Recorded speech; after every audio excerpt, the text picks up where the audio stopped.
Hello everyone. So, as we have started our revision series through PYQs, in which I am solving PYQs and also explaining each and every PYQ. Okay. Yesterday we have completed PYQs of economics of CAPF last 11 years. Now we are moving toward CSE 2024. ठीक है. And हम सी S C 2024 से start करेंगे. Then उसके बाद हम 23-22 till up to हम चलेंगे 2013 तक. ठीक है. Last 12 year papers will complete. And इसका मैंने एक प्लेलिस्ट बना दिया है. आप मतलब मैं उसका लिंक डिस्क्रिप्शन में डाल दूंगी. आप डायरेक्ट प्लेलिस्ट को देख सकते हो जिसमें हमने पॉलिटी ऑलरेडी कंप्लीट कर दी है, C S C, C A P F, C D S का. ठीक है. तो इकोनॉमिक्स अभी सी ए पी एफ का कंप्लीट हो चुका है. Now we are moving ahead with C S C 2024. ठीक है. चलिए. और इसका जो पीडीएफ है आपको, ये पूरा का पूरा पीडीएफ विदाउट एनोटेशन मैंने ऑलरेडी अपने टेलीग्राम चैनल पे भेज दिया है. और विद एनोटेशन मैं जब ये खत्म हो जाएगा उसके बाद भेज दूंगी. इसमें आपको क्या होगा ना, जैसे कुछ इंपॉर्टेंट चीज़ें होती हैं, लाइक कोई स्कीम है ना, जो आपको नोट्स में नहीं होता या बेसिक स्टैंडर्ड्स में नहीं मिलता, तो दैट इज़ हम PYQ के नोट्स भी बनाएंगे साथ साथ में, वो भी मैं आपको प्रोवाइड कर दूंगी. ठीक है. ये वो है जो मैं खुद के लिए बना रही हूँ. जब मैं सॉल्व करती हूँ तो बनाती हूँ साथ साथ में, तो that I will provide you guys. ठीक है. चलिए. विद रेफरेंस टू, अब क्वेश्चंस देखते हैं कैसे कैसे आए थे CSE 2024 में. अगर हम फर्स्ट क्वेश्चन देखेंगे, विद रेफरेंस टू प्रधानमंत्री श्रम योगी मानधन योजना, कंसीडर द फॉलोइंग स्टेटमेंट. अब ये या तो आपने पढ़ा हो तो ठीक है, अगर नहीं पढ़ा हो तो हम कैसे कर सकते हैं, हम वो भी देखेंगे. साथ में हम ये पूरा का पूरा स्कीम भी देखेंगे. अब देखिए, द एंट्री एज जो रहती है इनरोलमेंट की इन स्कीम इज 21 to 40 ईयर्स. कि इनरोलमेंट में 21 और 40 तो समझ आती है, बट 21 पे थोड़ा है ना कि 21 क्या क्राइटेरिया है ना. दूसरा आता है as specific contribution shall be made by the beneficiary. चलो इसको छोड़ देते. Next is that each subscriber under the scheme shall receive a minimum pension of 3000 मिलेगा जब आप अपनी 60 साल की एज को अटेन कर जाओगे. एंड 60 साल आपने मेजरली बहुत बार सुना भी होगा कि 60 साल के बाद पेंशन मिलेगा, तो ये हो सकता है. And family pension is applicable to spouse and unmarried daughters. अब देखिए, मैंने आपको बताया था जब भी आपको इतने ज़्यादा फैक्चुअल स्टेटमेंट्स आ रहे हैं तो ध्यान में रखना उनमें से कहीं ना कहीं मैनिपुलेशन है एक आधे में. बट अभी CSE UPSC बहुत सारे आपके फैक्चुअल स्टेटमेंट्स को सही कर रहा है, तो आपको ये भी पता लगाना है कौन सा मैनिपुलेशन हो सकता है कौन सा नहीं. अगर मैं ये दोनों फैक्चुअल आपका स्टेटमेंट देखूँ 1 and 3, दोनों ही फैक्चुअल है, दोनों ही उसमें आ रहा है, तो इसमें से एक को मैनिपुलेट करना बहुत इजी है. अगर आप इन दोनों में से डिड्यूस कर दोगे कि इनमें से दोनों में से गलत कौन सा हो सकता है, क्योंकि सारे तो सही नहीं है इतना तो पता है, तो इन दोनों में से कोई ना कोई गलत होने वाला है. तो कैसे आप डिड्यूस करोगे ये भी बताती हूँ मैं आपको. दूसरी चीज देखिए, अगर आप लास्ट वाला देखोगे, उसने बोला दैट फैमिली पेंशन किसको एप्लीकेबल होगी, स्पाउस को तो होगी, बट अनमैरिड डॉटर्स को भी होगी.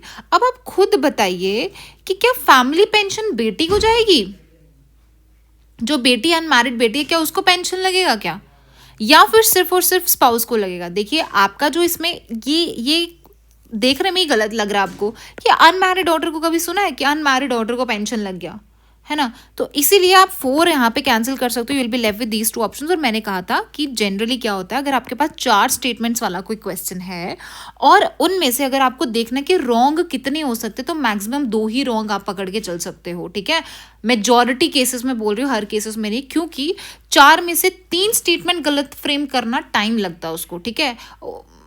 तो वो अगर आप साइकोलॉजिकली भी देखोगे तो वो पॉसिबल नहीं हो पाता. होगा एक आधा क्वेश्चन उसमें होगा, बट मेजॉरिटी में बात कर रही हूँ कि 4 में से 3 स्टेटमेंट का गलत होने की प्रोबेबिलिटी बहुत कम है. और अगर आपको चांस लेना है तो आपको ज़्यादा वाले पे ही लेना पड़ेगा. सो 2 ओनली तो मैं काट देती हूँ. आंसर क्या आ जाएगा, 2 and 3. सिर्फ एक स्टेटमेंट से ही हमने रिड्यूस कर दिया. दूसरे से हमें एक और चीज़ पता चलती है, या तो मैंने बोला 1 सही या 3 सही. अगर ऐसा चले तो 1 गलत क्यों है, क्योंकि 21 to 40, वाई नॉट 18, 21 क्या क्राइटेरिया हुआ है ना. तो ये भी सोचने वाली बात है. सो आप इस तरीके से सोचोगे तो आंसर पे आ सकते हो. अब मैं आपको क्या कर देती हूँ, ये पूरा का पूरा स्कीम बता दी. ये तो बताया कि आप कैसे अप्रोच कर सकते थे अगर आपको नहीं आता था तो. नेक्स्ट चलिए देखिए, एंट्री एज क्या रहती है इसकी, 18 to 40 रहती है अगर आप 18 से 40 साल के बीच में हो. और कभी कभी और इस पर क्या होता है, जो आपका कॉन्ट्रीब्यूशन है, इसमें ये बोला था गवर्नमेंट ने कि पहली बात तो ये सेंट्रली स्पॉन्सर्ड है आपकी, सॉरी सेंटर सेक्टर स्कीम है ये.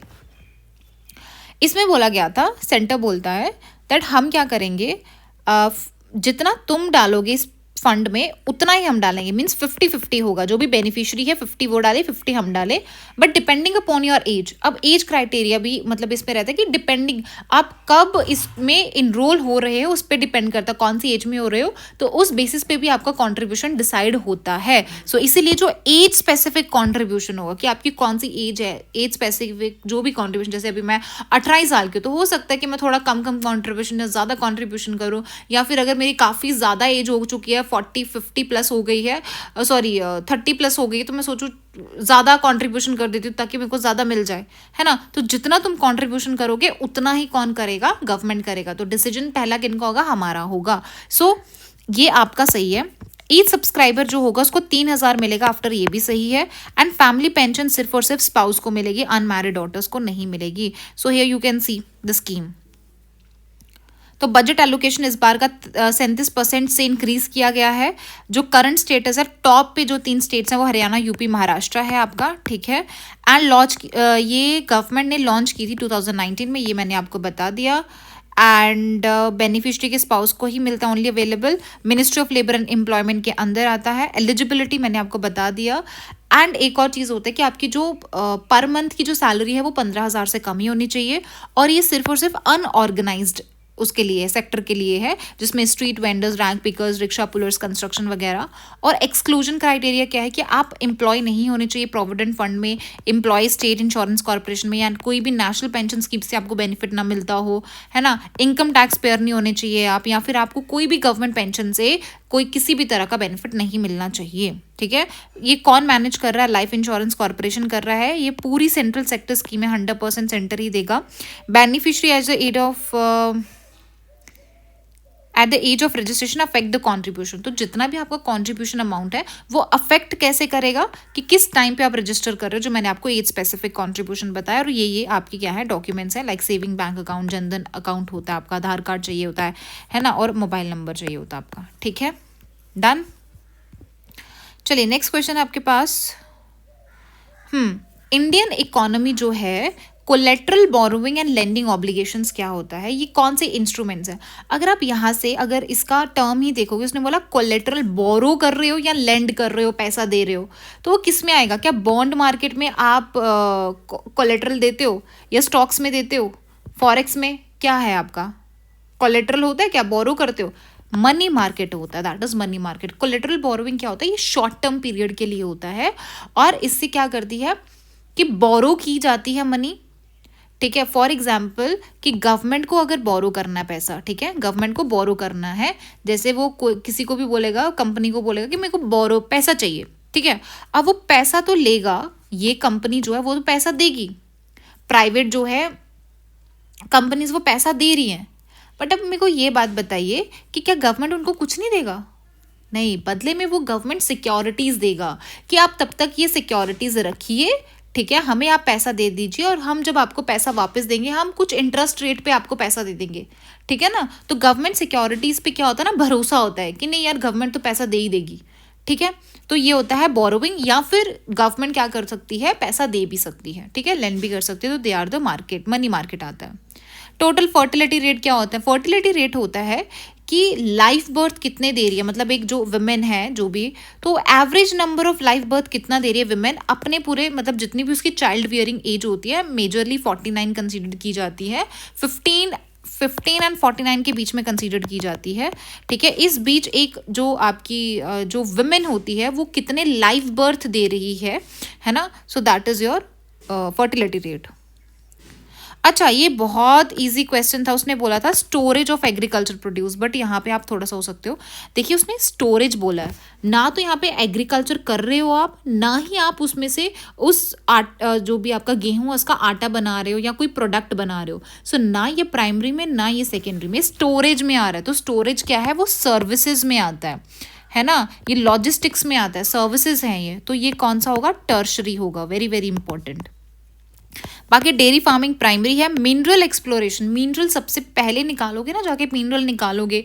अब मिनरल निकालोगे दैट इज प्राइमरी। उस मिनरल को लेके जाओगे इंडस्ट्री में, उसका कुछ बनाओगे, है ना, तो दैट इज योर, कुछ भी मेटल वेटल जो भी आपको बनाना है, तो दैट इज सेकेंडरी। सो ये क्या आ जाएगा आपके पास, मिनरल को एक्सप्लोर करना इज प्राइमरी। सो ये भी गलत हो गया। बाकी क्लोथ्स को बनाना मीन्स प्रोडक्ट बन रहा है, तो वो सेकेंडरी में ही आएगा। सो 2। अब मैंने नॉन बैंकिंग फाइनेंशियल कंपनी आपको पिछले वाले वीडियोस में बताया था कि उनके क्या क्या होते हैं। जैसे नॉन बैंकिंग फाइनेंशियल कंपनीज का काम बैंक्स की तरह होता है थोड़ा बहुत, बट एग्जैक्टली वो बैंक की तरह काम नहीं करते। जैसे लाइसेंस नहीं होता है, या फिर जो बैंक्स होता है उनको क्या करना पड़ता है, cash reserve ratio, statutory liquidity ratio को मेंटेन करना पड़ता है। कुछ पैसा अपने पास रखना पड़ता है और कुछ पैसा आरबीआई के पास। बट ऐसी जो कंपल्शन है वो नॉन बैंकिंग फाइनेंशियल कंपनीज के साथ नहीं होती है। साथ में जो बैंक्स होते हैं वो चेक्स वगैरह भी ड्रॉ कर सकते हैं, बट नॉन बैंकिंग फाइनेंशियल नहीं कर सकते। बैंक्स जो होते हैं वो डिमांड डिपॉजिट कर सकते हैं, बट ये डिमांड डिपॉजिट नहीं कर सकते, एक्सेप्ट नहीं कर सकते, ठीक है। अब उसने बोला है कि जो देखिए, अगर आप ये वाला स्टेटमेंट देखोगे ना, फर्स्ट वाला, दैट इंडिया में जो नॉन बैंकिंग फाइनेंशियल कंपनी होती है वो कैन एक्सेस कर सकते हैं एलएएफ, लिक्विडिटी एडजस्टमेंट। अब लिक्विडिटी एडजस्टमेंट फैसिलिटी होती क्या है, इसमें क्या होता है कि लिक्विडिटी को एडजस्ट किया जाता है। कैसे किया जाता है कि बैंक्स बोरो करते हैं मनी, किससे, एट अ रेपो रेट पे मनी बोरो करते हैं, बैंक रेट पे मनी बोरो करते हैं, किससे, आरबीआई से। और कभी कभी आरबीआई क्या करता है, मनी सप्लाई को एडजस्ट करने के लिए, लिक्विडिटी एडजस्ट करने के लिए सीआरआर को बढ़ा देता है, कम कर देता है, या स्टैट्यूटरी लिक्विडिटी को बढ़ा देता है, कम कर देता है। अब उसने बोला क्या एनबीएफसी कर सकते हैं। देखिए, अगर आप देखोगे तो वो ज़्यादातर जनरली वो नहीं कर सकते हैं, बट अगर कोई इमरजेंसी आ जाती है और उनको पैसा चाहिए तो वो बैंक से आरबीआई उनको प्रोवाइड कर सकता है अंडर सर्टेन सर्कमस्टांसेस। तो ये वाला जो स्टेटमेंट है ये सही हो भी सकता है और नहीं भी हो सकता है। तो इस स्टेटमेंट में थोड़ा प्रॉब्लम दिख रहा है मेरे को, बट हाँ, अगर शायद मैं होती तो मैं इसको सही करती, क्योंकि कैन बोला है तो एक्सेस तो कर ही सकता है, बट जैसे बाकी बैंक्स करते हैं वैसे नहीं कर सकता, ठीक है। इंडिया में जो फॉरेन इंस्टीट्यूशनल इन्वेस्टर्स होते हैं वो गवर्नमेंट सिक्योरिटीज़ ले सकते हैं, बिल्कुल होल्ड कर सकते हैं। अब हमारे पास ना 2 होते हैं। एक होता है आपके पास फॉरेन इंस्टीट्यूशनल इन्वेस्टर्स, जिनको आप क्या बोलते हैं, फॉरेन पोर्टफोलियो इन्वेस्टर्स भी बोलते हैं, और दूसरा होता है फॉरेन डायरेक्ट इन्वेस्टमेंट। अब इन दोनों में डिफरेंस क्या होता है मैं आपको बता देती हूँ यहाँ से। देखिए यहाँ पे, अब हमारे पास जो फॉरेन डायरेक्ट इन्वेस्टमेंट है और पोर्टफोलियो है, दोनों में ही पैसा आता है। फॉर एग्जाम्पल, अगर इंडिया है तो इंडिया को क्या करना है, इन्वेस्ट करना, या इंडिया में कोई बाहर की कंपनी है, मतलब फॉरेन कंट्री है, ठीक है, फॉरेन यहाँ पे क्या कर रहा है, इन्वेस्ट कर रहा है थ्रू एफडीआई। एफडीआई में वो क्या करेगा, कोई भी एक इंफ्रास्ट्रक्चर बनाना स्टार्ट करेगा यहाँ पे। जैसे हमारे इंडिया में इंफ्रास्ट्रक्चर स्टार्ट किया बनाना कोई फॉरेन कंपनी ने, उसका ये प्रोजेक्ट है। अगर ये प्रोजेक्ट है तो इसका मतलब ये फॉरेन कंट्री का इस पर कंट्रोल रहेगा। जैसे आप देख रहे हो ना, चाइना अलग अलग जगह इंफ्रास्ट्रक्चर बना रहा है, तो उस पर उसका कंट्रोल हो जाता है, ठीक है। बट ये जो आपका फॉरेन पोर्टफोलियो इन्वेस्टमेंट क्या होता है, इसमें सिंपल क्या होता है कि कोई भी फॉरेन कंट्री है वो इंडियन स्टॉक्स में, या फिर इंडियन जो है वो बाहर के स्टॉक्स खरीदते हैं, फाइनेंशियल एसेट्स को खरीदते हैं, जिसमें उनका कंट्रोल नहीं होता बट शेयर होता है, ठीक है। अब डायरेक्ट इन्वेस्टमेंट में क्या होता है कि आपकी जो मतलब रिस्क थोड़ा ज़्यादा होता है, क्योंकि अगर वहाँ पे सिविल वॉर चल रही है कोई कंट्री में, तो आपका इंफ्रास्ट्रक्चर भी है वहाँ पे, तो या पॉलिटिकल इंस्टेबिलिटी है, तो अफेक्ट होगा। ऑल्दो पोर्टफोलियो में भी होता है कि जैसे कि अगर क्राइसिस चल रहे हैं कोई दूसरी मार्केट में, तो मार्केट डाउन चल रही है उनकी, तो हमें लॉस होता है, बट उतना रिस्क नहीं होता जितना इसमें होता है, ठीक है। Buying sharing of a company, ये आप देख सकते हो, ठीक है। आई होप आपको डिफरेंस पता चल गया होगा दोनों में।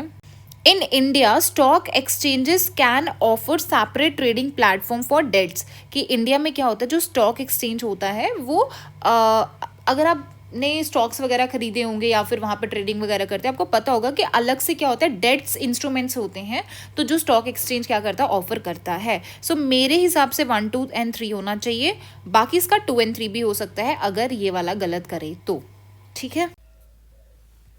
चलिए नेक्स्ट आते हैं आपके पास, कैन ट्रेड इन, अच्छा इनमें से कौन से जो कॉर्पोरेट ट्रेड, देखिए आप किसी में भी, कोई भी किसी में भी ट्रेड कर सकता है जनरली, आप देखो, ठीक है। तो क्या ये कॉर्पोरेट बॉन्ड या इंश्योरेंस कंपनीज, ऑब्वियसली यार इंश्योरेंस कंपनीज का क्या काम है, हमसे पैसा लेना एज इंश्योरेंस और उसको कहाँ कर देना, इन्वेस्ट कर देना,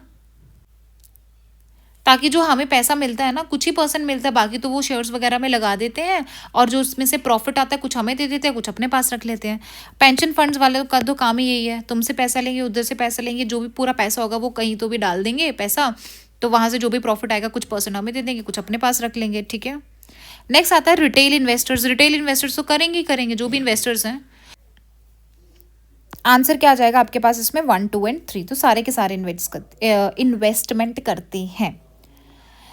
नेक्स्ट आपके पास आता है that which with reference to physical capital in India. अब मेरे को बताइए, एक होता है वर्किंग, एक होता है फिक्स्ड कैपिटल। वर्किंग होता है जो डे टू डे आपका जो बिजनेस होता है उसमें आप यूज करते हैं। फिक्स्ड होता है जैसे कोई भी चीज़ फिक्स्ड आपने एक बार ले ली और उसको आप बार बार क्या कर रहे हो, यूज कर रहे हो। कोई टेक्नोलॉजी है ना, कोई भी आपका सामान है, ऐसी चीज़ है, तो वो। अब मेरे को बताओ जो फार्मर्स प्लो है, ऐसा तो नहीं है कि फार्मर एक बार प्लो करेगा और फेंक देगा उसको, या फिर वो खत्म हो जाएगा। नहीं, वो उसने एक बार इन्वेस्टमेंट कर दी, तो इसका मतलब वो फिक्स्ड कैपिटल है, वो फिर से उसको क्या कर सकता है, यूज कर सकता है। So this is wrong. Next is computer. Computer आपने एक बार ले लिया, फिर से बार बार यूज कर सकते हो, तो ये भी फिक्स कैपिटल आ गया।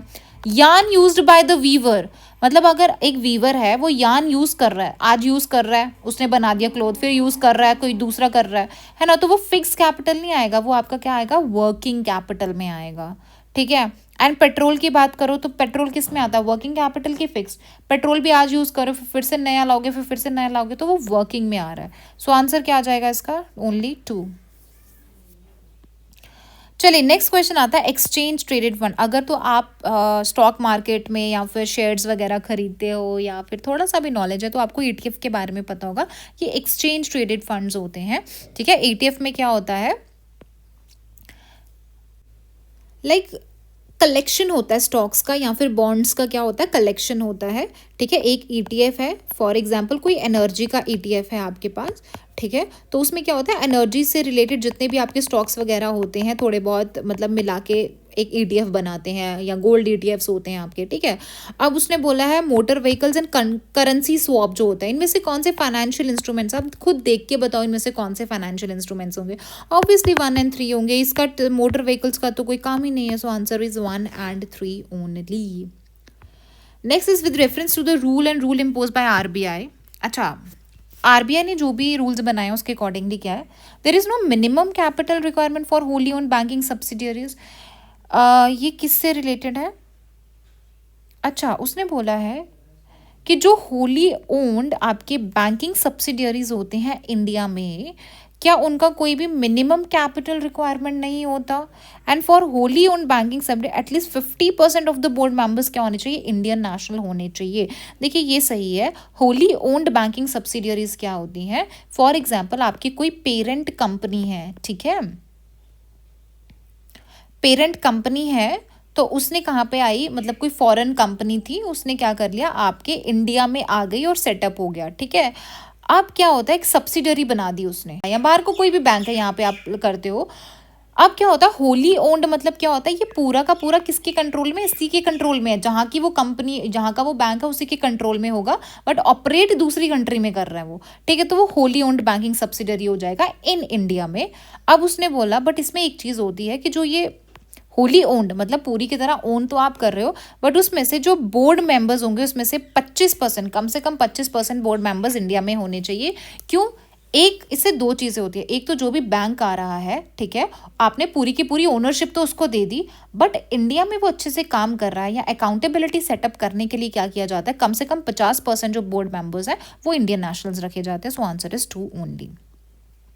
अब आ जाता है, ये तो पता ही होगा, कॉर्पोरेट सोशल रिस्पॉन्सिबिलिटी क्या होती है, कि जो भी कंपनीज होती है वो कुछ अपने प्रॉफिट का कुछ हिस्सा किन के लिए लगाते हैं, सोशल कॉज के लिए देते हैं। ठीक है। अब उसने बोला है सीएसआर स्पेसिफाई करता है कि जो expenditure that benefit the company directly और its employ will not be consider. अब देखिए प्रॉफिट एक हो गया, पूरे कंट्री का, सॉरी कंपनी का प्रॉफिट है, उसमें से कुछ परसेंट क्या किया जाएगा, सोशल कॉज के लिए दिया जाएगा।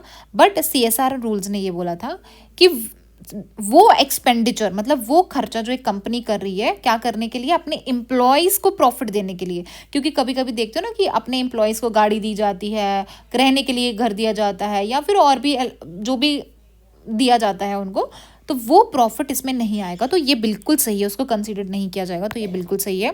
CSR rules does not specify minimum spending. क्या उसने मिनिमम स्पेंडिंग नहीं बताया है? ऑब्वियसली बताया यार, 2% होता है। कितने परसेंट होता है मिनिमम? कम से कम आपको अपने प्रॉफिट का 2% देना पड़ेगा। सो आंसर इज 1 ओनली। ठीक है। Next question, if the USA were to default on its debt, holder of US Treasury bonds will not be able to exercise their claims.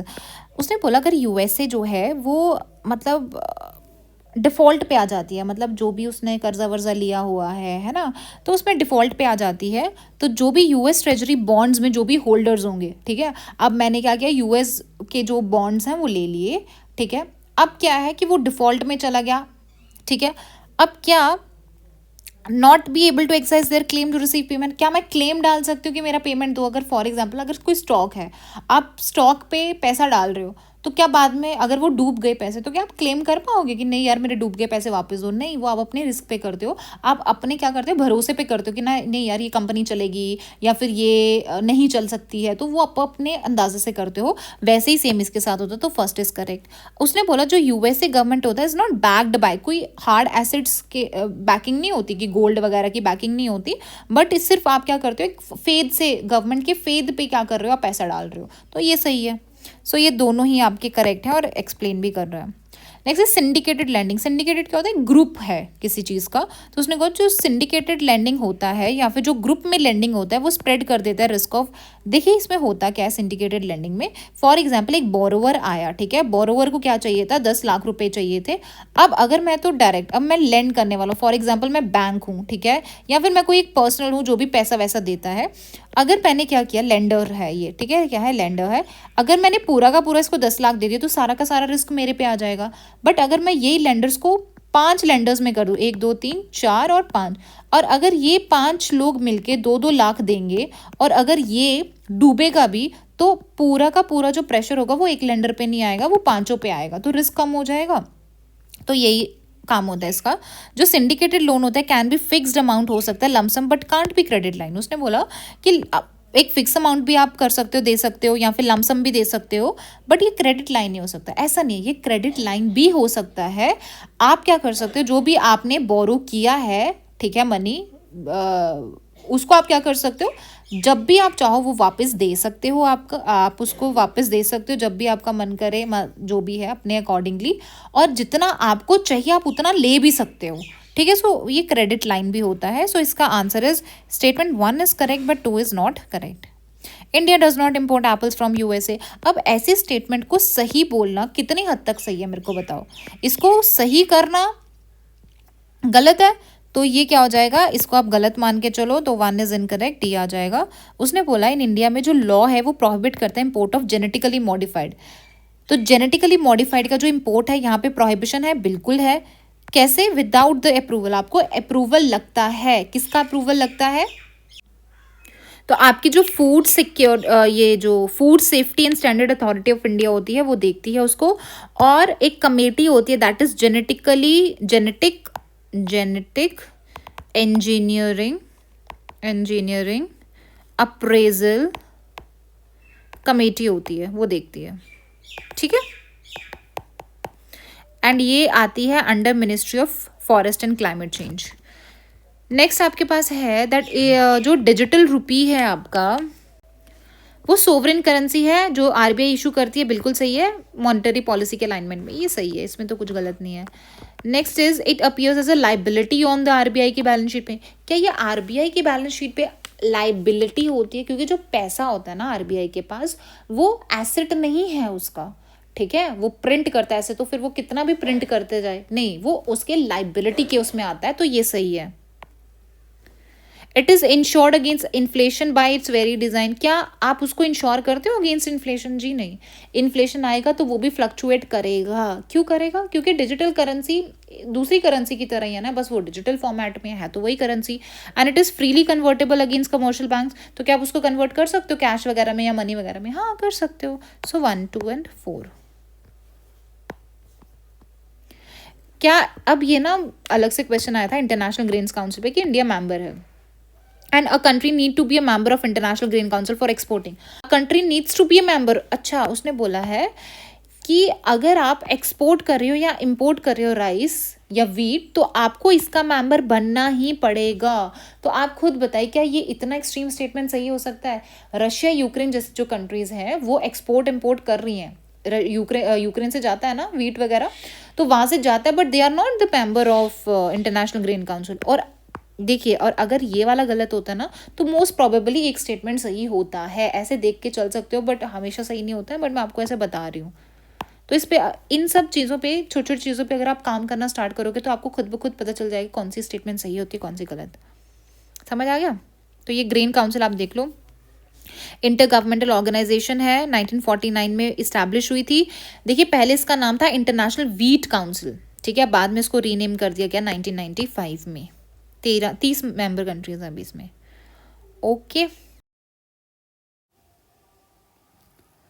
The first question of CSE 2023 is interest income from deposit in infrastructure investment trust distributed to their investor is exempted from tax। सबसे पहले मैं आपको बता दूं ये इन्विट्स होते क्या हैं। देखिए, ये ट्रस्ट बोल सकते हो या फिर एक ना म्यूचुअल फंड्स की तरह ही होते हैं। जैसे म्यूचुअल फंड्स होते हैं ना, तो म्यूचुअल फंड्स में क्या करते हो, म्यूचुअल फंड्स में आप पैसा डालते हो, इन्वेस्टर्स होते हैं, पैसा डालते हो आप यहाँ पे, ठीक है। अब ये क्या करते हैं, किसी और में क्या करते हैं, आगे पैसा इन्वेस्ट करते हैं, तो यहाँ से जो प्रॉफिट मिलेगा, तो जो भी इनके शेयर होल्डर्स होंगे, कोई भी आपने म्यूचुअल फंड खरीदा है, तो जो भी इसका प्रॉफिट होगा तो वो इनमें क्या हो जाएगा, डिस्ट्रीब्यूट हो जाएगा, जितना भी तुम्हारा शेयर होगा ना, जितने भी तुमने पैसे लगाए होंगे, ठीक है। तो सेम आपका इन्विट्स होता है, ये भी ट्रस्ट का काम यही होता है। ये क्या करता है, जितने भी आपके ये जो ट्रस्ट है, जितने भी आपके इन्वेस्टर्स होते हैं, इसमें क्या करते हैं, पैसा इन्वेस्ट कर रहे हो आप, ठीक है। अब ये क्या करेंगे, जाके पैसा किस में लगाएंगे, इंफ्रास्ट्रक्चर में, ठीक है। इंफ्रास्ट्रक्चर में मेनली ये किसके लिए होता है, इंफ्रास्ट्रक्चर के लिए होता है। और जहाँ से जो भी प्रॉफिट आएगा तो ये डिस्ट्रीब्यूट हो जाएगा किनके बीच में, जो भी इनके इन्वेस्टर्स होंगे, राइट। अब देखिए क्या क्वेश्चन पूछ रहा है, उसने बोला कि जो भी इंटरेस्ट इनकम होती है, जो भी आती है फ्रॉम द डिपॉजिट इन, जो भी आप डिपॉजिट करते हो इंफ्रास्ट्रक्चर में, जो भी आपको इंटरेस्ट मिलता है, वो डिस्ट्रीब्यूट हो जाता है इन्वेस्टर्स में, ये तो सही है, बट वो एग्जेम्प्ट होता है फ्रॉम टैक्स। जी नहीं, टैक्स लगता है उस पर, but the dividend is taxable, और डिविडेंड भी टैक्सेबल है और ये भी टैक्सेबल होता है, ठीक है। चलिए, next is InvITs are recognised as borrowers. तो इन्विट्स को क्या बोला जाता है, बोरोवर्स। क्यों, क्योंकि वो बोरो ही कर रहे हैं ना, ये ट्रस्ट है, तो ये ट्रस्ट पैसा बोरो कर रही है, किन से, अलग अलग इन्वेस्टर्स से पैसा ले रही है ना, तो ये बोरोवर्स ही है। तो किसके अंडर एक्ट, सारफेसी एक्ट के अंडर इनको बोरो कहा गया है। सो ये आपका सही है। So statement 1 is incorrect and second is correct. मैं आपको इन्विट्स का एक बार पढ़ा देती हूँ यहाँ से। ये देखिए, तो मैंने आपको बताती है म्यूचुअल फंड्स की तरह ही होते हैं ये। दूसरा आपके पास थोड़े बहुत जो इसके फैक्ट्स हैं वो देख लो आप। उसने बोला है कि बट इन्विट्स का क्राइटेरिया क्या है, मतलब इन्विट्स अलग कैसे है बाकी उनसे, म्यूचुअल फंड्स वगैरह से कैसे अलग है। एक तो ये इंफ्रास्ट्रक्चर पे पैसा लगाएगा, दूसरा क्या होता है, जिसके पास मतलब मिनिमम आपको कितना लगाना पड़ेगा, मिनिमम इन्वेस्टमेंट 1 लाख ही होता है, इसीलिए जो जिनकी हाई नेटवर्थ जो इंडिविजुअल्स होते हैं वही लगा सकते हैं। दूसरा कि जितना भी इनका पैसा होता है, टोटल जितना भी इन्वेस्टमेंट है, उसमें से 80% इनको किन पे लगाना पड़ता है, जो भी इंफ्रास्ट्रक्चर कंप्लीटेड है उन पे लगाना पड़ता है, और बाकी 20% जो कि अंडर कंस्ट्रक्शन है, ठीक है। अब इनको बोरोवर्स बोला जाता है अंडर सारफेसी एक्ट, मैंने आपको बता दिया। इसमें मैक्सिमम स्पॉन्सर्स कितने होते हैं, 3 होते हैं। अब आ जाता है डिस्ट्रीब्यूट, जो हम बोलते हैं कि कैसे कैसे डिस्ट्रीब्यूट होता है। तो एक डिविडेंड होता है, ठीक है, इंटरेस्ट होता है, कैपिटल। डिविडेंड क्या होता है, मतलब जो भी आपने इक्विटीज़ वगैरह में, जो भी शेयर्स वगैरह में आपने इन्वेस्ट किया होता है या इसमें इन्वेस्ट किया होता है, तो जो प्रॉफिट होता है वो आता है, तो दैट इज़ डिविडेंड। फिर उसके बाद उस प्रॉफिट पे भी आपको टैक्स आता है, इंटरेस्ट पे हो गया, कैपिटल गेन हो गया ना। टैक्सेशन के रूल्स होते हैं कि टैक्सेशन डिविडेंड पे भी लगेगा और जो इंटरेस्ट इनकम है उस पर भी लगेगा। एंड किसके बेसिस पे होता है, तुम्हारे इनकम टैक्स स्लैब रेट पे होता है, ठीक है, स्लैब रेट आएगा।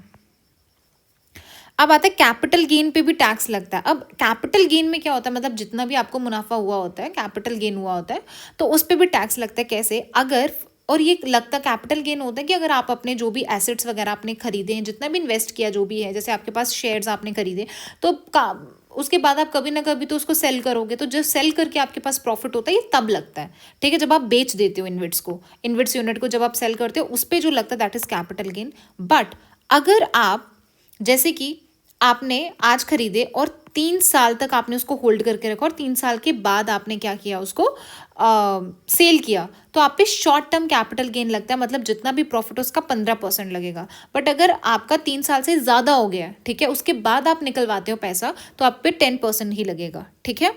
अब क्या है, ये मैंने बता दिया कि सर्टेन परसेंटेज जो इनकम का होता है वो डिस्ट्रीब्यूट किया जाता है। 90% किसको जाता है, यूनिट होल्डर्स को ही जाता है। रेगुलेट कौन करता है, सेबी करता है। और इसमें से एक इंपॉर्टेंट एग्जांपल है, इंडोस्पेस जो है आपका, वो एक इन्विट है, मतलब एक ट्रस्ट ही है। सबसे बड़ा ट्रस्ट आप बोल सकते हो अभी इंडिया में, जिसमें कितने लॉजिस्टिक पार्क्स आ रहे हैं? 52 इंडस्ट्रियल लॉजिस्टिक पार्क्स आ रहे हैं जो अभी 11 सिटीज़ में है। ठीक है, चलिए नेक्स्ट क्वेश्चन है अपने पास। In the post pandemic recent past में central bank worldwide had carried out interest rate hike. अब इसको समझना, अगर आपको नहीं भी आता होगा तो भी, पैंडेमिक के बाद क्या हुआ था, इंटरेस्ट रेट हाइक कर दिए गए थे। मतलब अगर मेरे को बैंक से अभी बोरो करना पड़ेगा पैसा, है ना, बोरो करना पड़ेगा, मतलब अगर मेरे को क्रेडिट चाहिए तो बैंक्स मेरे से ज़्यादा इंटरेस्ट रेट चार्ज करेंगे। ठीक है, वो मेरे को क्या करेंगे, मेरे को क्या करना पड़ेगा, ज़्यादा पैसा उनको देना पड़ेगा। मतलब जब मेरे को चुकाना पड़ेगा तो कुछ ना कुछ इंटरेस्ट लगता है ना, मेरे को वापस पैसा देना है तो कुछ ना कुछ इंटरेस्ट लगेगा। तो बैंक्स ने वो इंटरेस्ट रेट बढ़ा दिया। इसका मतलब मैं अभी बोरो नहीं कर सकता ज़्यादा। क्यों? क्योंकि बैंक ज़्यादा इंटरेस्ट रेट चार्ज कर रहा है। अगर बैंक ज़्यादा इंटरेस्ट रेट चार्ज करेगा, इसका मतलब जो बोरोवर है वो कम पैसा लेगा या फिर लेगा ही नहीं पैसा, लोन ही नहीं लेगा बैंक से। तो ऐसा क्यों करता है बैंक? ताकि जो मनी सप्लाई हुआ है आपके पब्लिक के पास है या फिर मार्केट में जो मनी सप्लाई है उसको कम कर पाए। ठीक है, पैसा लेंगे ही नहीं, क्रेडिट ही नहीं लेंगे अगर लोग, तो फिर क्या हो जाएगा, मनी सप्लाई कम हो जाएगी। इससे क्या करता है वो सेंट्रल बैंक, एज्यूम दैट कि इनके पास एबिलिटी होती है counter act the rising consumer price. मतलब प्राइस ऑब्वियसली बढ़ ही रहा होगा। अगर कंज्यूमर प्राइस बढ़ रहा है या फिर प्रोडक्ट्स के प्राइसेस बढ़ रहे हैं, इसका मतलब इन्फ्लेशन हो रहा है। इन्फ्लेशन है तो इसका मतलब हमें क्या करना पड़ेगा, इंटरेस्ट रेट को बढ़ाना पड़ेगा। सो बाय मॉनेटरी पॉलिसी। इतना तो मैंने भी आपको बताया कि प्राइसेस, अगर इन्फ्लेशन ज़्यादा होता है या कम होता है तो इन सबको रेगुलेट करने के लिए क्या करता है जो बैंक होता है, वो इन सबको यूज़ करता है। इंटरेस्ट रेट बढ़ा देगा, कम कर देगा, राइट। सो ये दोनों ही आंसर सही हैं और उसका करेक्ट एक्सप्लेनेशन है। ठीक है, ओके। अब उसने बोला पार्ट ऑफ स्टेरलाइजेशन। स्टेरलाइजेशन अगर आप देखोगे मतलब क्या होता है, न्यूट्रलाइजेशन करना। तो न्यूट्रल कैसे होगा कोई भी चीज़? Open market operation. Open market क्या होता है, आप साइमल्टेनियसली बाय भी कर रहे हो और सेल भी कर रहे हो गवर्नमेंट सिक्योरिटीज़ को। ठीक है, चलिए अब आता है कैपिटल मार्केट में क्या होता है। देखिए कैपिटल मार्केट क्या होता है, जब भी आप बोरो करते हो, लॉन्ग टर्म के लिए बोरो करते हो, तो दैट कम्स अंडर कैपिटल। एक होता है मनी मार्केट जो शॉर्ट टर्म के लिए होता है। ठीक है, जैसे गवर्नमेंट बॉन्ड्स। अब गवर्नमेंट बॉन्ड आप खरीदते हो, ठीक है, तो लॉन्ग टर्म के लिए खरीदे आपने। वैसे ही स्टॉक मार्केट में भी आप खरीदते हो, लंबे समय तक खरीद सकते हो, तो ये दोनों है। बट कॉल मनी और ट्रेजरी बिल क्या होता है? ट्रेजरी बिल में क्या किया जाता है, आप बोरो करते हो मनी, ठीक है, और बदले में आप उनको एक बिल दे देते हो कि यार ये इतने दिन तक आपका बिल रहेगा। उसके बाद अब ये ट्रेजरी बिल कितने दिन तक रहता है, ये देखिए अभी आपको मैं बताती हूँ। ये देखिए कैपिटल मार्केट होता है एक मनी मार्केट। कैपिटल में क्या होता है, लॉन्ग टर्म सिक्योरिटीज होती है, जैसे स्टॉक्स, बॉन्ड्स वगैरह, ये मैंने आपको बता दिया। स्टॉक मार्केट में या गवर्नमेंट बॉन्ड्स आगे, वे भी ट्रेजरी बिल, ये शॉर्ट टर्म के डेट इंस्ट्रूमेंट्स होते हैं और इनका जो मेच्योरिटी होता है वो लेस देन 1 ईयर होता है, क्योंकि 1 साल के अंदर अंदर उनको मेच्योर होना है, वापस देना पड़ेगा आपको पैसा। एंड कॉल मनी भी आपका शॉर्ट टर्म होता है और ये ओवरनाइट लेंडिंग होती है, बैंक्स के बीच में होती है। ठीक है, तो ये भी आपका क्या होता है, शॉर्ट टर्म। आंसर क्या आ जाएगा आपके पास, 2 ओनली।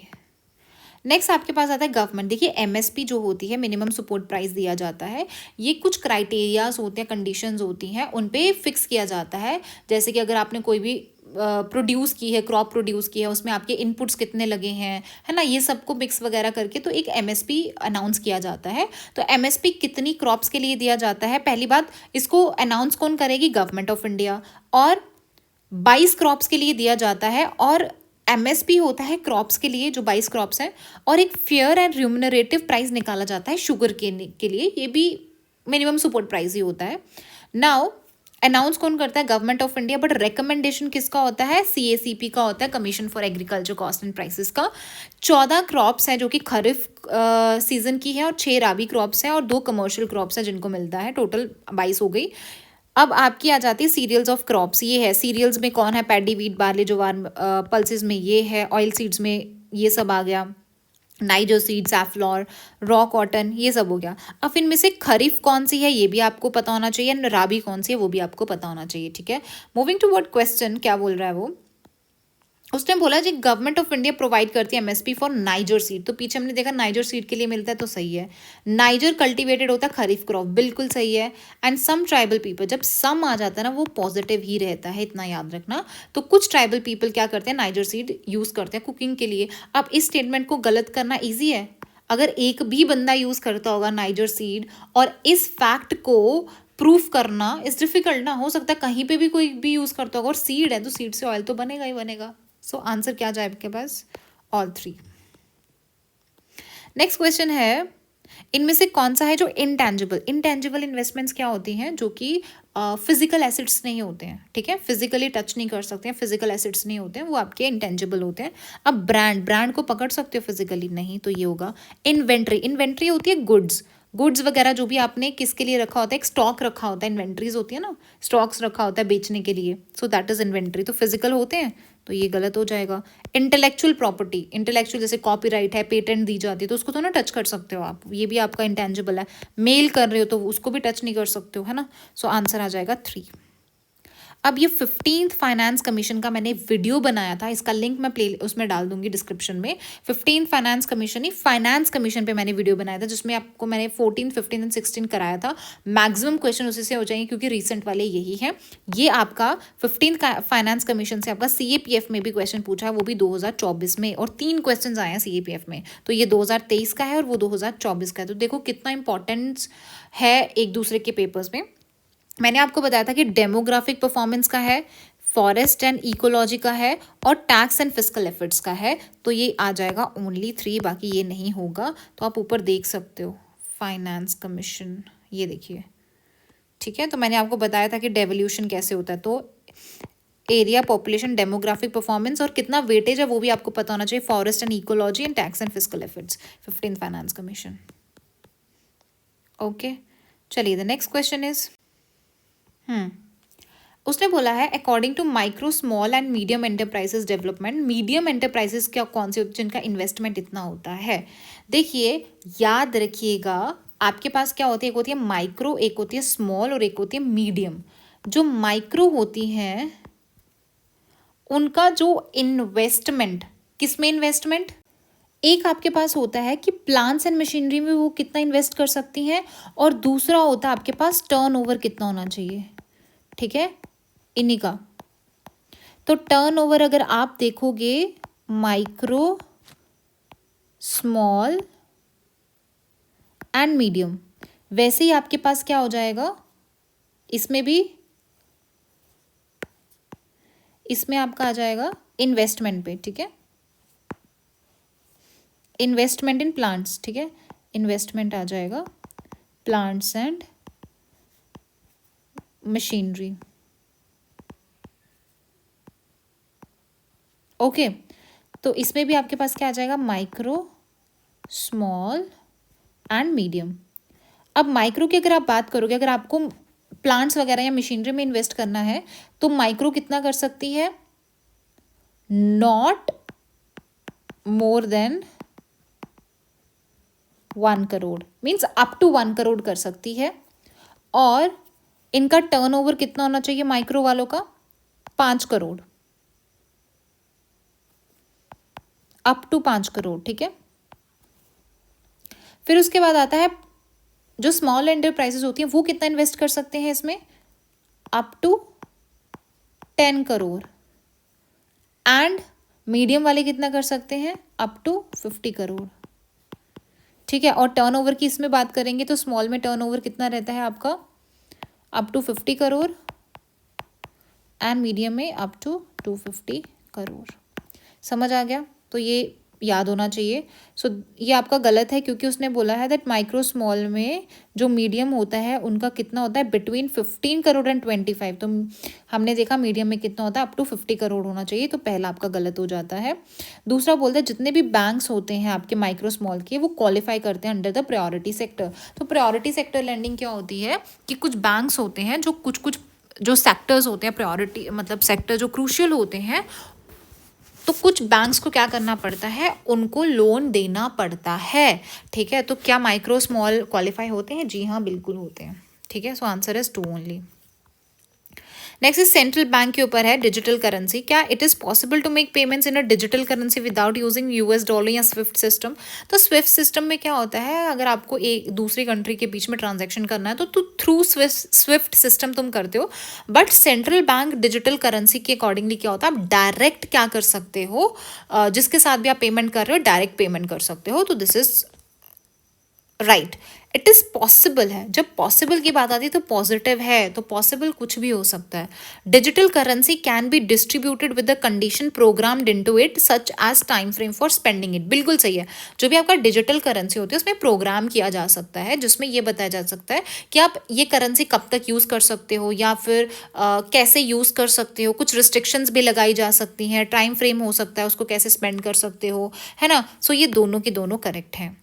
अब ये जो है बीटा वाला आपका, अगर ऐसे क्वेश्चंस का आपको बिल्कुल भी आइडिया नहीं हो तो ऐसे फैक्चुअल क्वेश्चंस प्लीज छोड़ दो, ऐसे क्वेश्चंस को अवॉइड किया करो करना, ठीक है। अगर नहीं पता है इसका आंसर इज, एक न्यूमरिक वैल्यू होती है जो ये मेजर करती है जो भी आपके स्टॉक्स होते हैं ना उसमें जो फ्लक्चुएशंस होता है end of a stock to changes, और कितना स्टॉक मार्केट में ओवरऑल चेंज है, ठीक है। अच्छा, एक और क्वेश्चन रह गया कि ये इंफ्रास्ट्रक्चर सेक्टर की बात कर रहा है। आपके पास एक है sustainable investment in infrastructure and innovation initiative है। ये जो इनिशिएटिव किसके लिए है कि इंफ्रास्ट्रक्चर में इन्वेस्टमेंट किया जाएगा ताकि जो भी सस्टेनेबल डेवलपमेंट गोल्स हैं उनको प्रमोट किया जाए। तो उसमें कौन कौन से एरियाज हैं, अफोर्डेबल हाउसिंग है, मास रैपिड ट्रांसपोर्ट है और रिन्यूएबल है, हेल्थ केयर नहीं है। So only 3 is the answer. Okay, the self help group program was originally initiated. देखिए ये जो वर्ड होता है ओरिजिनली, जहाँ पे भी आपका आता है आपको वहाँ पे थोड़ा सा ध्यान रखना है कि गलत होने की प्रोबेबिलिटी बढ़ जाती है। ओरिजिनली उसने बोला इनिशिएट किया था एसबीआई ने। मेरे को बताओ सेल्फ हेल्प ग्रुप का स्टेट बैंक ऑफ इंडिया से कोई रिलेशन नहीं है, बट सेल्फ हेल्प ग्रुप का नबार्ड से रिलेशनशिप है। तो नबार्ड क्या करती है, सेल्फ हेल्प ग्रुप को हेल्प करती है, फंड वगैरह देती है, ठीक है, एंड प्रोवाइड करती है micro credit to financially deprive. ये सही है, but State Bank of India गलत है आपका। So in a SHG self help group में all members of a group take responsibility. तो बिल्कुल सही, सेल्फ हेल्प ग्रुप का मतलब ही ये तो आप ग्रुप बनाते हो, एक बंदा भी लोन लेगा तो आप क्या करोगे, रिस्पॉन्सिबिलिटी हर कोई लेगा। एंड रीजनल रूरल बैंक जो शेड्यूल कमर्शियल बैंक होते हैं वो सपोर्ट करते हैं ना, support is a positive word. तो सपोर्ट करने को कोई भी कर सकता है आपका सपोर्ट, ऐसे सोच के देख सकते हो। तो ऐसे आप आंसर को अप्रोच कर सकते हो, आंसर आ जाएगा टू ऑल दो बहुत डिफिकल्ट था 2023 का डिड्यूस करना आंसर, ठीक है। तीनों स्टेटमेंट्स पता हो तो ही आ सकते हो। उसने बोला जो स्विट्जरलैंड है आपका is one of the leading exporter है गोल्ड का इन टर्म्स ऑफ वैल्यू। बिल्कुल सही, वैल्यू देखोगे तो स्विट्जरलैंड सबसे ज़्यादा एक्सपोर्ट कर रहा है, बट अगर आप रिजर्व्स की बात करोगे तो सबसे ज़्यादा जो गोल्ड रिजर्व्स है वो आपको यूएसए में मिलेंगे, देन जर्मनी है, देन आई थिंक इटली है, उसके बाद आपका क्या आ जाता है, स्विट्जरलैंड आ जाता है, ठीक है। तो सेकेंड आपका इनकरेक्ट है, तो सेकेंड इनकरेक्ट ये आ जाएगा। ईजी, मतलब क्वेश्चन इजी नहीं था, बट अगर एक भी पता चल जाए तो आंसर हो जाता है। चलिए, उसने बोला रिसेंटली जो यूएसए और यूरोपियन यूनियन ने एक ट्रेड टेक्नोलॉजी काउंसिल किया। अब ट्रेड एंड टेक्नोलॉजी काउंसिल में क्या बोला है कि क्रॉस अटलांटिक उन्होंने क्या किया है कि अटलांटिक ये जो है आपका दोनों साइड, जैसे यूएसए यहाँ पे है और यूरोप यहाँ पे है, तो यूरोपियन यूनियन यूएसए ने बोला कि क्रॉस अटलांटिक क्या होगा, ट्रेड होगा, ताकि दोनों साइड ये ट्रेड और टेक्नोलॉजी का बेनिफिट मिल पाए, ठीक है। तो ये सही है आपका। दूसरा है यूएसए एंड यू क्लेम करते that through this they are trying to bring technological process and physical productivity under their control. No, this is very negative, अपने ही कंट्रोल में आ रहे हो तुम सब चीज़ें। सो ये बोलना बहुत नेगेटिव है। अगर आप ये डिड्यूस कर लो दैट दिस इज नेगेटिव, सो अगर ये इनकरेक्ट आएगा तो फर्स्ट इज करेक्ट, सी आ जाएगा आंसर, ठीक है। उसने बोला India account for 3.2% of global export. खुद बताओ 3.2% का ग्लोबल एक्सपोर्ट बहुत ज़्यादा होता है। अभी आई थिंक अराउंड 1.8% टू 1.9% होगा, ठीक है, मैक्सिमम भी होगा तो 2%, उससे ज़्यादा नहीं। सो ये आपका गलत हो जाता है। एंड मैनी लोकल कंपनीज, अगर आप यहाँ देखोगे कि बहुत सारी जो लोकल कंपनीज हैं एंड सम, मैंने क्या बोला, पॉजिटिव रहता है, foreign companies operating in India have taken advantage है production link. Production links incentive क्या दिया जाता है कि आप जितना प्रोडक्शन करोगे उस हिसाब से आपको इंसेंटिव्स प्रोवाइड करेंगे। तो ये सही है, जनरल स्टेटमेंट है। तो 1 इज इनकरेक्ट, दूसरा आपका करेक्ट है। ऊपर से ये फैक्ट है, तो जब फैक्ट दिया जाए तो थोड़ा सा ध्यान से देखो उसको। अब आता है स्टेबिलिटी एंड ग्रोथ पैक्ट जो है यूरोपियन यूनियन का, वो क्या है। इसमें उन्होंने बोला था कि आपको जो बजटरी डेफिसिट होता है उसको आपको थोड़ा कम करना पड़ेगा। कम कितना करना पड़ेगा, मतलब लेस देन 3% करना पड़ेगा। ये सही है, बजटरी डेफिसिट को कम करना है। अब उसने बोला क्योंकि बोरोविंग ज़्यादा होती है ना, डेफिसिट ज़्यादा हो जाएगा, आपको ज़्यादा बोरो करना पड़ेगा एक्सपेंडिचर करने के लिए। दूसरा बोलता है makes a country of the European to share their infrastructure facility and share their technology. ये दोनों ही गलत है, इसमें कोई भी इंफ्रास्ट्रक्चर या टेक्नोलॉजी की बात नहीं की उन्होंने, सिर्फ डेफिसिट की ही बात करी है। So only one is the right answer. देखिए बहुत टाइम इसीलिए लग रहा है इनको, बिकॉज मैं आपको प्रॉपर एक्सप्लेनेशन बता रही हूँ, बहुत सारी ऐसे जैसे मैंने आपको ये स्कीम्स बताई तो उसमें समझाने में थोड़ा सा टाइम लगता है, मे बी सीएससी का थोड़ा कंप्लीट करने में टाइम लग जाए। ठीक है।